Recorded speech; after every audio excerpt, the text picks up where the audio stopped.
নির্বাচন কমিশনের একটা সংস্কার প্রস্তাব এসেছে। নির্বাচন কমিশন সেই সংস্কার যে প্রস্তাবগুলো বাস্তবায়ন করতে যাচ্ছে, কিন্তু এই সময়ে বাংলাদেশে একটি দল কোর্টের মধ্য দিয়ে নির্বাচন কমিশনের ঘাড়ে বন্দুক রাখছে।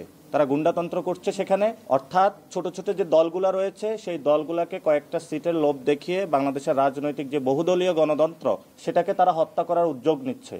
আমরা সেই বিষয়ে স্পষ্ট জানিয়েছি, বাংলাদেশের সংস্কার কার্যক্রম যখন তারা পলিটিক্যালি ব্যর্থ হয়েছে, রাজনৈতিকভাবে এখন তারা কোর্ট আঙ্গনের আশ্রয় নিয়ে, সুপ্রিম কোর্টের আশ্রয় নিয়ে সংস্কার প্রক্রিয়াটা বাধাগ্রস্ত করার প্রচেষ্টা চালাচ্ছে। এটা আমরা একটা বিগ কনসার্ন এসেছে।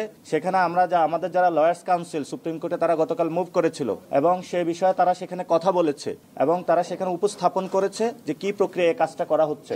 আমরা আজকে প্রধান নির্বাচন কমিশনারকে বলেছি যে কোর্ট পাড়া গুন্ডাতন্ত্র চলছে এবং সেখানে কোর্টের গাড়ে বন্দুক রেখে নির্বাচন কমিশনকে একটি বাধ্য করার ষড়যন্ত্র চলছে, যে ছোট ছোট যে পার্টিগুলো রয়েছে সেগুলোকে পকেটস্থ করা, বহুদলীয় যে গণতন্ত্র রয়েছে সেটাকে হত্যা করার। আমরা বাংলাদেশে গণতন্ত্র প্রক্রিয়াকে এগিয়ে নিতে চাই, বহুদলীয় গণতন্ত্রে আমরা সুস্পষ্ট করতে চাই এবং শত শত ফুল আমরা ফুটতে দিতে চাই।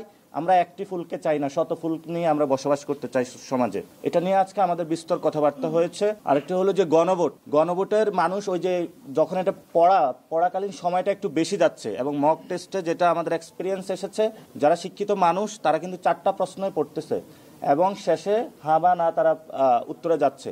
আমরা সেখানে বলেছিলাম যে এটা যদি একটা লিডিং কোশ্চেনে হয়ে জুলাই সনদের আপনি কি সমর্থন করেন নাকি করেন না, তাহলে হ্যাঁ বা না। যেমন হলো আপনি যদি ধানের প্রতীকে সিল মারেন বা দাড়িপাল্লায় মারেন বা আপনি শাপলাকলিতে মারেন, এটার ম্যানিফেস্টোটা কিন্তু আলাদা থাকে। এখন আপনি যদি প্রতীকের সাথে অনেকগুলো ম্যানিফেস্টো যোগ করে দেন 31 দফা, তাহলে একটা ভোটার গিয়ে 31 দফা পড়বে, জাতীয় নাগরিক পার্টির ইশতেহার পড়বে, তারপরে কি ভোট দিবে? তো এই আমাদের যে মক ভোটিং সিস্টেম সেটাতে হলো গণভোটের প্রক্রিয়াটা এমন করে জটিল করে তোলা হয়েছে। এই জন্য হলো পুরো বাংলাদেশে তারা চিন্তাও করছে যে টাইমিংটা 1 আওয়ার এক্সপ্যান্ড করার জন্য।